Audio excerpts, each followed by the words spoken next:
အားလုံးပဲမင်္ဂလာပါ Inside Myanmar Channel ကနေကြိုဆိုပါရရှင်ဒီနေ့ဒီကတော့လောကဥယျာဉ်ကို explore လုပ်မှာပဲဖြစ်ပါရပေါ့နော်အဲလောကဥယျာဉ်ကအရင်ကျေအတွက်ကြောင့်လမ်းလျှောက်ပြီး explore လုပ်လို့အဆင်မပြေတဲ့အတွက်ကြောင့် safari bus လေးနဲ့သွားမှာပဲဖြစ်ပါရရှင်လိုက်ခဲ့ကြပါအောင်ရှင်ခမ်း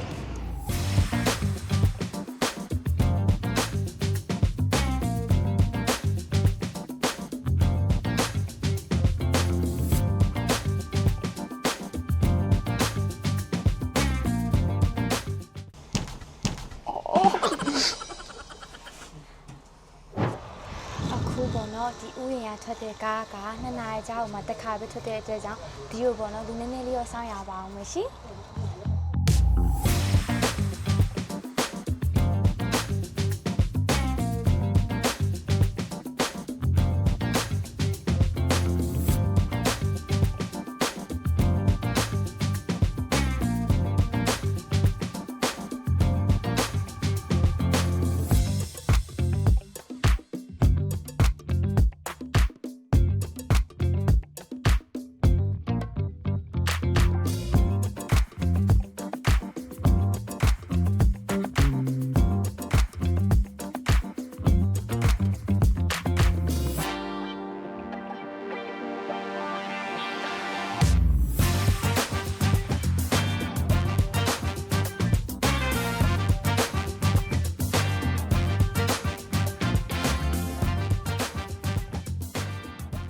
ဖမ်းပြေစခန်းနှစ်ကိုရောက်ပါပြီရှင် It's very wonderful I really like it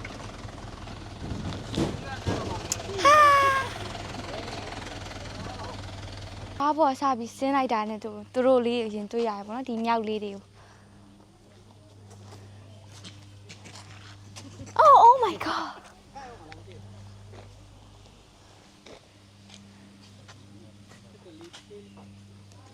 သူတို့ပဲရှိရတာမသိဘူးပြီးတော့ဒီကအစမို့လို့ထင်တယ်အထဲမှာဆိုအများကြီးပူရှိ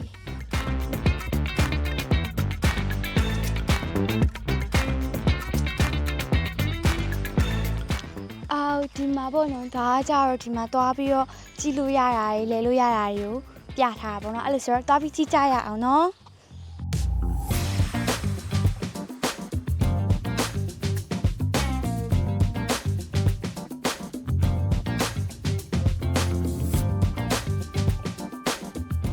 ခုပေါ့နော်ဒီလောကဥယျာဉ်ဆိုလို့ရှိရင်မနက်၈နာရီကနေပြီးတော့ညနေ9နာရီထိပေါ့နော်နောက်ပြီးတော့ဒီဝင်ကြီးရလဲ9000ပဲပေါ့နော်ပြီးလို့ရှိရင်ကားစီးမယ်လို့စဉ်းစားထားလို့ရှိရင်တယောက်ကိုမှ1000ပဲရှိရေပေါ့နော်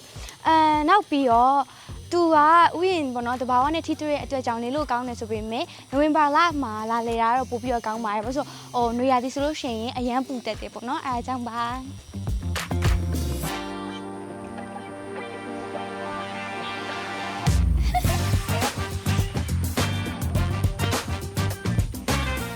ဒီမှာပေါ့နော်ဥစား weekend day ဆိုလို့ရှိရင်လူနေကြက်တက်တယ်အဲ့ဒါကြောင့်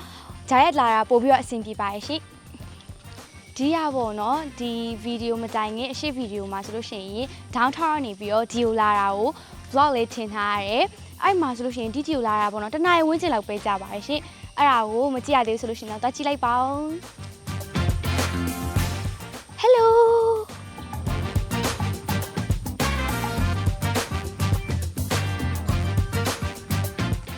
ခုပေါ့နော်ဒီလျှောက်လာအလန်တစ်လျှောက်လုံးမှာမြောက်ဒီမှာအများကြီးပဲမြောက်တွေအများကြီးလဲတွေ့ရတယ်အဲ့အတွက်ကြောင့်တကယ်လို့ကိုကမြောက်စာကျွေးမယ်လို့စိတ်ကူးထားရဆိုလို့ရှိရင်မြောက်စာလေးကိုအကျိုးပြီးတော့ဝယ်လာဖို့ကောင်းတယ်ပေါ့နော်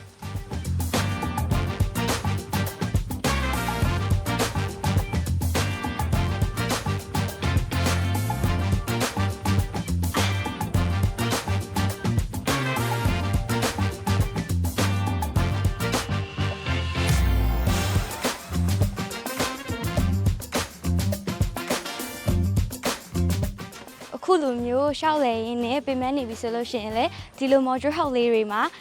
တဲလို့ရတယ်ပေါ့နော်ဒီမှာဆိုရင်အဲကိုလည်းရပါတယ်ရှင်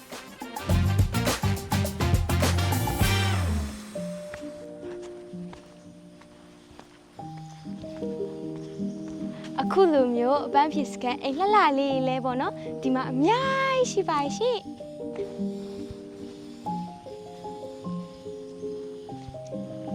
ဒီမှာပေါ့နော်ဟိုမှာလဲတခုအဲ့ရနေမှာကြည့်လိုက်လို့ရှင်ဒီဘက်ကကြာကန်ကြီးကိုလုံးဝမြင်ရမှာဖြစ်တယ်ပေါ့နော်အဲ့ကြာကန်ကအခုချိန်မိုးပေါ့နော်အဲ့လိုမျိုးပန်းနေအများကြီးနဲ့လှနေရပါ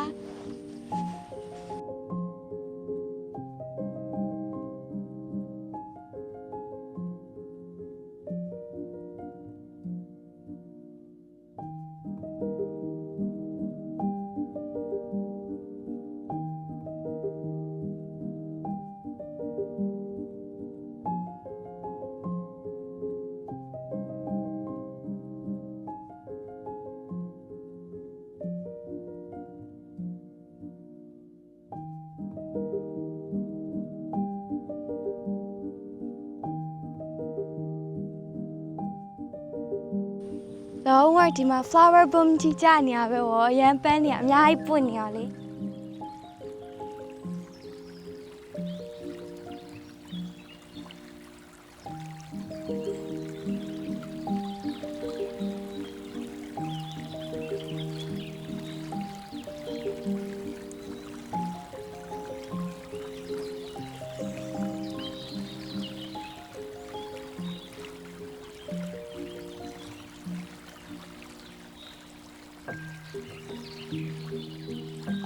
ဒီလိုဘောကကြားရင်းနဲ့ပေါ့နော်အနီးကပ်ဆုံးနေရတာအရန်ပျော်ဖို့ကောင်းနေ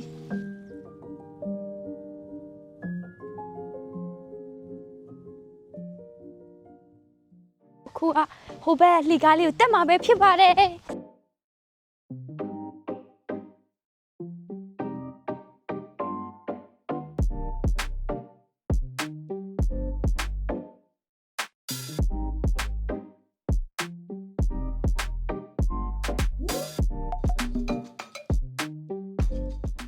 I got this. How cute.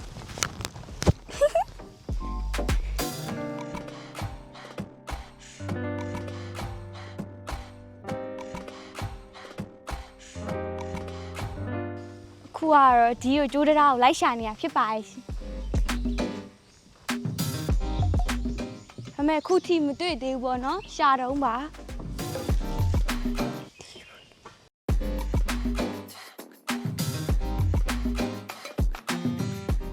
ဒီကနေပြီးတော့ဒီကိုနည်းနည်းလေးဆက်သွားလို့ရှိရင်ဟိုးမှာကျိုးတရားလေးရှိရပေါ့နော်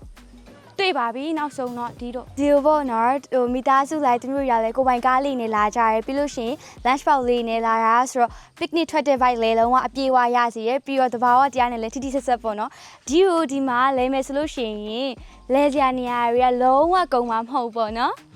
ဒီကအရန်တက်ချင်လို့ပေါ့နော်စောင့်နိုင်တော့ခုပေါ့နော်ဒီကအာကျုံမန်နဲ့ပြေးပြီးတော့တသားကြီးပေါ်ကိုတက်လာပါပေမဲ့လဲ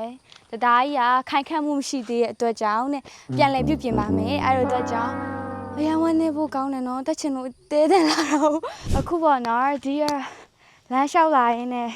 lake view ဆိုတဲ့ဒီဆက်တောက်ဆိုင်လေးတွေ့တဲ့အတွက်ကြောင့်နေ့ကလည်းဖြစ်နေပြီဆိုတော့ဗအရန်စားနေပြီအဲ့လိုဆိုတော့တွားပြီးတော့စားပါမယ်ရှင့်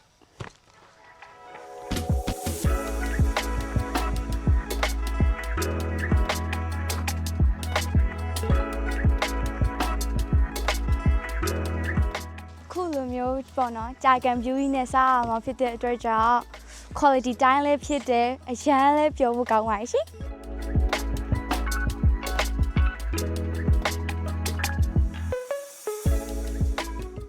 ခုကတော့ဒီမှာနေ့လည်စာရပြီပေါ့နော်ဒါကတော့ဝက်ကုန်းမောင်ဒါကမိုကစွန်းဒါကတော့ကြက်တုံရံပေါ့နော်ခမင်းကအစားကျင်နေပြီအရင်စားနေပြီ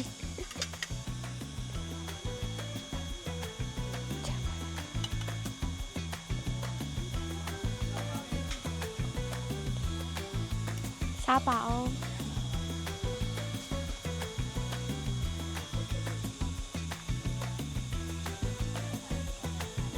အရင်စားလို့ကောင်းတယ်ပြီးတော့ဟိုကချိုလေးနဲ့တကယ်စားလို့ကောင်းတယ်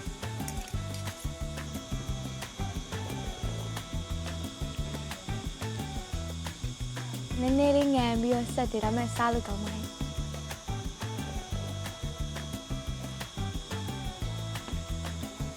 အလစ်တက်လေးဆက်တယ်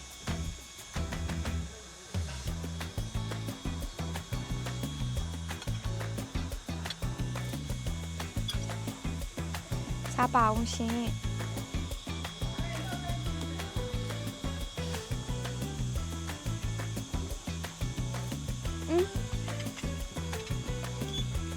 မိုးကစုံကတော့အကြိုက်ဆုံးဖြစ်နေတယ်တကယ်စားလို့ကောင်းတယ်နင်းမြန်ရတယ်